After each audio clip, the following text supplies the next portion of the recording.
ప్రభుత్వాన్ని ఏరికోరించుకున్నారు. అంటే ప్రజలైతే చాలా వరకు మార్పు కావాలి అని చెప్పేసి కాంగ్రెస్ ప్రభుత్వం తీసుకొచ్చుకున్నారు. కానీ కాంగ్రెస్ ప్రభుత్వం మాత్రం ప్రజలపైన కాస్త మానవత్వం కూడా చూపెడతలేదు. ఎందుకంటే ఇంట్లో ఉన్న సామాను వాళ్ళ కట్టుబట్టలతో రోడ్ల మీద నిలబెడుతుంది. పొద్దున 6 గంటలకు వచ్చేసి ఎక్కడెక్కడ కూల్చేయడము. వాళ్ళు అంటే మేమెళ్లి రిపోర్టింగ్ చేస్తే వాళ్ళు ఏమంటున్నారంటే కట్టుబట్టలతో తప్ప మాకేం లేవని చెప్పేసి వాళ్ళు అంటున్నారు. అసలు కాంగ్రెస్ ప్రభుత్వానికి నిజంగా మానవత్వమే లేదంటారా ఈ విషయంలో కూడా? చుక్కలు చూపిస్తున్నారు ప్రజలకి. ప్రజలకి చుక్కలు చూపిస్తున్నారు. రేవంత్ రెడ్డి రాక్షస రూపం కనిపిస్తూ ఉంది ఇప్పుడు ప్రజలందరికీ కూడా. అంటే ఒక రాక్షసుడే రాజు అయితే ఎలా ఉంటుందనేది కనిపిస్తూ ఉంది. చెప్పేటివి వేదాలు, చేసేదేమో ఇంకొకటి. సో చెప్పడం మాటలు చాలా గొప్ప గొప్ప మాటలు మాట్లాడుతూ ఉంటారు. ఆయన ఎవరిని కూడా విడిచిపెట్టట్లేదు. నిన్న కూడా చూసాము. నిన్న కూడా ఒక దగ్గర ఒక కార్యక్రమానికి అటెండ్ అయ్యి వారు మాట్లాడిన మాటలు ఏందండి, జర్నలిస్టులను కూడా అవమానిస్తూ ఉన్నారు, యూట్యూబర్ని అవమానిస్తూ ఉన్నారు. అంటే నోటికి ఏది వస్తే అది మాట్లాడడం. నేను ఈరోజు అధికారంలోకి వచ్చినాను, నేను ఏది చెప్తే అదే శాసనం అనే ఆలోచనలో ఉన్నారు. ఒక సింగిల్ వర్డ్ చెప్తాను. అంతకుముందు ఆయన్ని స్ట్రీట్ రౌడీలాగా ఉండేది ఆయన బిహేవియర్.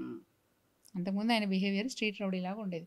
ప్రజలు ఏదో నమ్మి నిజంగా ఈయన ఏదో గొప్పగా చేస్తాడట, కేసీఆర్ గారు బాగా చేశారు కానీ కేసీఆర్ కంటే గొప్పగా చేస్తాడట, 2000 పెన్షన్ కాదు 4000 పెన్షన్ ఇస్తారట, అమ్మాయి పెళ్లి చేస్తే కళ్యాణ లక్ష్మి కాదు తులం బంగారం ఇస్తారట, మహిళలందరికీ కూడా మహాలక్ష్మి పథకం అమల్లోకి తీసుకొస్తారట, మహిళలందరికీ ఇంటి ఇల్లాలకి నెలకు 2500 ఇస్తారట. ఇవన్నీ ఆశ పెట్టారు కదా. ఈ ఆశలన్నీ చూసి కాలేజ్ చదువుతున్న గర్ల్స్కి, అంటే కాలేజ్ గర్ల్స్ స్టూడెంట్స్కి స్కూటీలు ఇస్తారని చెప్పారు.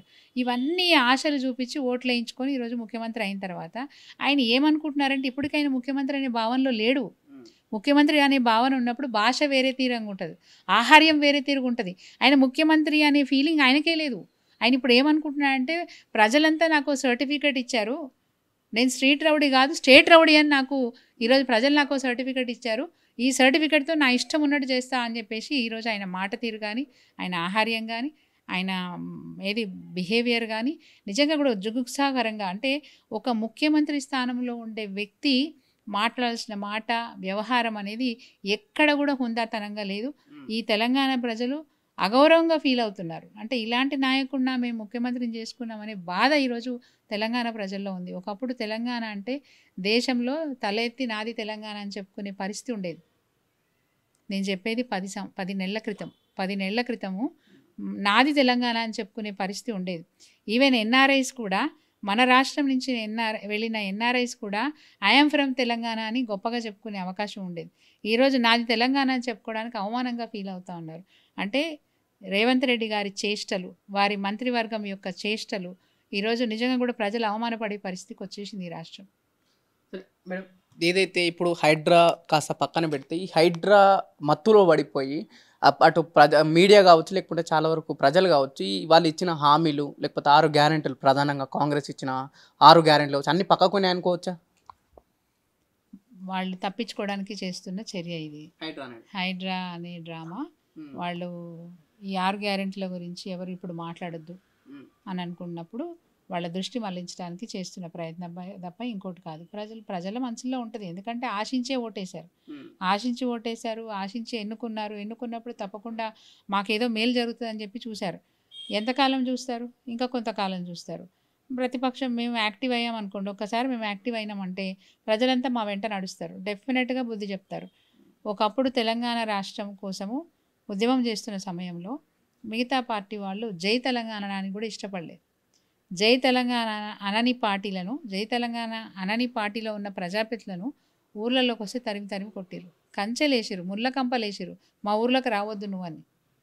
జై తెలంగాణ అంటేనే మా ఊర్లోకి రా, లేకపోతే మా ఊర్లోకి రావద్దు అన్నారు. ఇచ్చిన మాట నిలబెట్టుకో అని చెప్పి నిలదీసిరు ప్రజాప్రతినిధి. రేపు అదే జరగబోతుంది ఈ తెలంగాణలో, మళ్ళీ అదే జరగబోతుంది. ఆ రోజు మాకు హామీలు ఇచ్చి ఓట్లు వేయించుకున్నారు, ఆ రోజు మాకు హామీలు ఇచ్చినారు, ఆ హామీలు నెరవేరిస్తేనే నా ఊర్లోకి రా అనే పరిస్థితి తప్పకుండా తెలంగాణ రాష్ట్రంలో ఉత్పన్నమవుతుంది. ప్రజలు చైతన్యవంతులు, తెలంగాణ ప్రజలు చైతన్యవంతులు.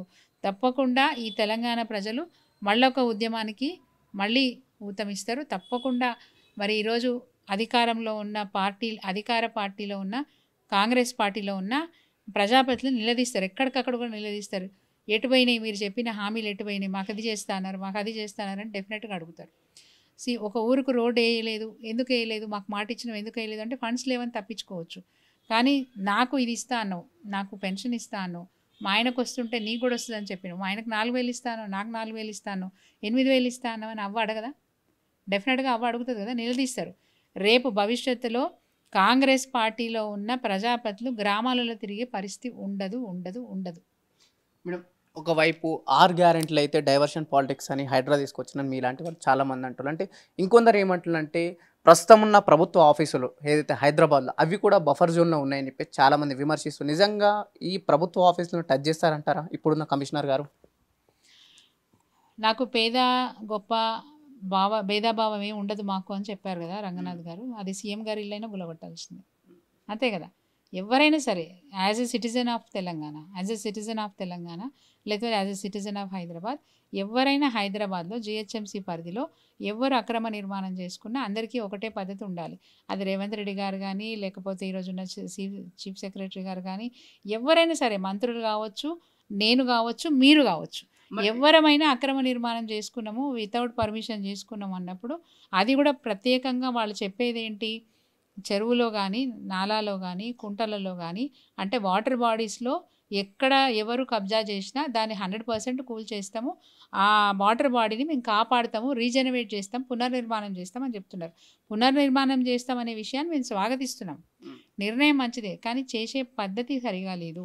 మరి ఎందుకు టచ్ చేస్తలేదు? ఇంకోవైపు ఓవైసీ ఉమెన్స్ కాలేజ్ కావచ్చు, లేదంటే ఎన్టీఆర్ జూనియర్ కాలేజ్ కావచ్చు, మరోవైపు Ponguleti farm house, Vivek Venkataswamy farm house, పట్నం మహేందర్ రెడ్డి ఫామ్ హౌస్, ఇవన్నీ కూడా బఫర్ జోన్లోనే ఉన్నాయి. చాలా వరకు బఫర్ జోన్లో కాదైతే ఓవైసీ ఎఫ్టీఎల్లో ఉంది, ఇంకా ఫుల్ ట్యాంక్ లెవెల్లో ఉంది.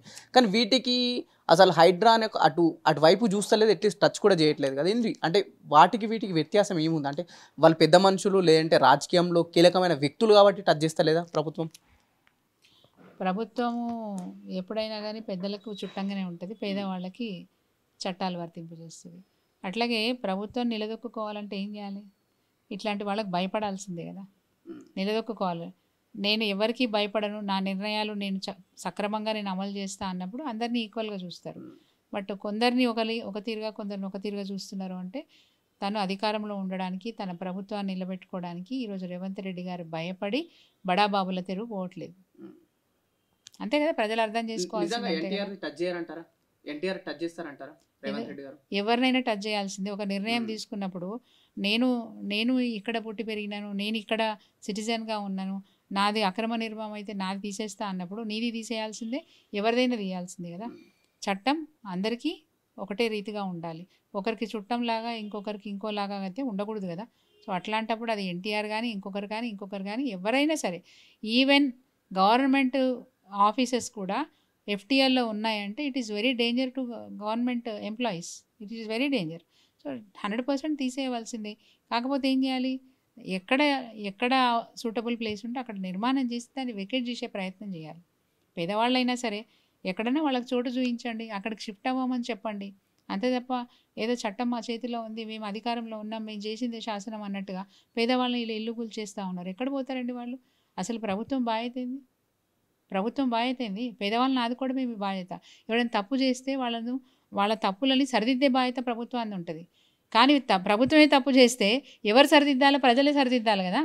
సో ప్రజలు తప్పకుండా తప్పు చేస్తున్న ప్రభుత్వానికి గుణపాఠం చెప్పే తీరుతారు. అంటే ప్రభుత్వం చెప్తుంది కదా మేడం, ఎక్కడైతే మురిగి నీరు కావచ్చు, ప్రజలకు ఆరోగ్యం కోసం, అంటే వాళ్ళ ఆరోగ్యాలు బాగుండాలి, మంచి నీటి తాగాలని చెప్పేసి వాళ్ళ మంచి కోసమే మేము హైడ్రా తీసుకొచ్చినాం తప్ప ప్రజలకు ఎప్పుడు మేము వాళ్ళ చెడు కోసం తీసుకురాలని చెప్పేసి ఒకటి ప్రభుత్వం చెప్తుంది. మీరేమంటున్నట్టు ఇది ఇల్లీగల్ యాక్టివిటీ అని ఒక స్టేట్మెంటే పాస్ చేస్తారు. నిజంగా ఏంటిది చెప్తున్నా కదా, ఈ బాడీయే ఇల్లీగల్ బాడీ. సీఎం గారు ఇల్లీగల్గా ఒక హైడ్రా అనేది దాన్ని చూపిస్తూ ఇల్లీగల్ యాక్టివిటీస్ అన్ని కూడా చేస్తున్నారు. అంటే ఆయనకు వ్యతిరేకంగా ఎవరు ఉంటే వాళ్ళ నోరు మోయించడానికి వాళ్ళ ప్రాపర్టీస్ అన్ని కూడా కూలదోసేసి నేను ఇక్కడ షేర్ అని చెప్పుకోవడానికి ప్రయత్నం చేస్తూ ఉన్నాడు. ఇది ఎక్కడ కూడా చట్టబద్ధమైనటువంటి సంస్థ కాదు, రాజ్యాంగబద్ధమైనటువంటి సంస్థ కాదు. ఒక ప్రభుత్వం ఒక నిర్ణయం తీసుకున్నప్పుడు, ఒక పథకాన్ని తీసుకొస్తున్నప్పుడు, ఒక సంస్థను నిర్మాణం చేస్తున్నప్పుడు అది రాజ్యాంగబద్ధమైనటువంటిదా కాదా అని చూసుకొని నిర్ణయం తీసుకోవాలి తప్ప ఏది పత్తా చేయడానికి రాదు. సోషల్ వెల్ఫేర్ స్కీమ్స్ ప్రజల కోసం అనేక పథకాలు తీసుకొచ్చినప్పుడు కూడా కొన్ని ప్రిన్సిపల్స్ ఉంటాయి. ప్రతి స్టేట్కి కొన్ని ప్రిన్సిపల్స్ ఉంటాయి, రాజ్యాంగబద్ధమైనటువంటి ప్రిన్సిపల్స్ ఉంటాయి. ఆ ప్రిన్సిపల్స్కి లోబడే చేయాలి. ఏ పథకం తీసుకొచ్చినా ప్రజల కోసం తీసుకొచ్చే పథకం ఏదైనా కానీ ఆ ప్రిన్సిపల్స్కి లోబడే చేయాలి తప్ప నేను అనుకున్నది చేసేస్తాను, నేను ప్రామిస్ చేశాను చేసేస్తానని కాదు. నేను ఒక నిర్ణయం తీసుకున్నాను, అది ఇంప్లిమెంట్ కావాల్సిందే అని పంతం బట్టి వెళ్ళకూడదు. ఒకవేళ తప్పని తెలిసినప్పుడు దాన్ని విత్డ్రా చేసుకునే ప్రయత్నం తప్పకుండా ప్రభుత్వం చేయాల్సిన అవసరం ఉంటుంది. ఈరోజు హైడ్రా సంస్థనే ఇల్లీగల్ సంస్థ. ఎక్కడి వరకు వెళ్తా అనుకుంటుంది హైడ్రా అసలు? అంటే ఇంతవరకు వెళ్తుంది, ఎక్కడైనా ఆపేస్తుంది, ఏమైనా అడ్డంకులు వస్తాయి, లేదంటే వాళ్ళకు కావాల్సిన కలెక్షన్స్ వస్తే ఆపేస్తుంది అనుకుంటున్నా ఇలాంటి హైడ్రాని? ఇప్పటికే ప్రజల్లో వ్యతిరేకత చాలా స్టార్ట్ అయింది. డెఫినెట్గా ఇది డ్రాప్ అయిపోతుంది, వాళ్ళకి అనుకున్న కలెక్షన్ 100% డ్రాప్ అయిపోతుంది. ఇది ఏం లేదు, నోటీసులు ఇస్తారు, నోటీసులు ఇచ్చేసి వాళ్ళకి రావాల్సిన కలెక్షన్ వాళ్ళు చేసుకుంటారు. సరే ఈ మాట అనడం తప్పని వాళ్ళు అనుకుంటే కనుక 100% హైడ్రా ఫెయిల్యూర్ తొందరలోనే అది డ్రాప్ అయిపోతుంది. ఎందుకంటే ప్రజలే కాదు, ఈవెన్ ఈరోజు క్యాబినెట్ మంత్రులు కూడా దీన్ని రేపు భవిష్యత్తులో దాన్ని వ్యతిరేకించే పరిస్థితి కూడా వస్తుంది. ఎందుకంటే ఇది ఇల్లీగల్ సంస్థ. ఎవరైనా కామన్ సిటిజన్ కోర్టుకు పోయినాడు అనుకోండి, హైడ్రాను రద్దు చేసే అధికారం కోర్టుకుంటుంది. హైడ్రా రద్దు చేసే అధికారం కోర్టుకుంటుంది. సో హైడ్రాను రద్దు చేస్తే ఎవరు ఫెయిల్ అయినట్టు, ఎవరు నవ్వుల పాలైనట్టు? ప్రభుత్వం నవ్వుల పాలైనట్టే కదా. అంటే అన్ఫార్చునేట్లీ ఈ రాష్ట్రంలో ఉన్న ముఖ్యమంత్రి అబాస్ పాలైనట్టే కదా, అంతే కదా. సో అట్లాంటప్పుడు ఏ సిటిజన్, ఏ కామన్ సిటిజన్ అయినా సరే నాకు అన్యాయం జరుగుతోంది, అక్రమంగా నా నిర్మాణాన్ని కూల్చేసిరని చెప్పి ఏ సిటిజన్ కోర్టుకు వెళ్ళినా కోర్టుకు అధికారం ఉంది. హైడ్రాని డిస్పోజ్ చేసే అధికారం, హైడ్రాని రద్దు చేసే అధికారం ఈరోజు కోర్టుకు ఉంది. ఒక్కసారి హైడ్రా రద్దు అయితే ఏం జరుగుతుంది? తెలంగాణ ప్రభుత్వానికి అవమానం, అంటే సీఎం రేవంత్ రెడ్డి గారికి ఇది అవమానం. వాస్తవమా కదా? సో ఇది జరగబోతోంది, ఫ్యూచర్లో ఇది జరగబోతుంది.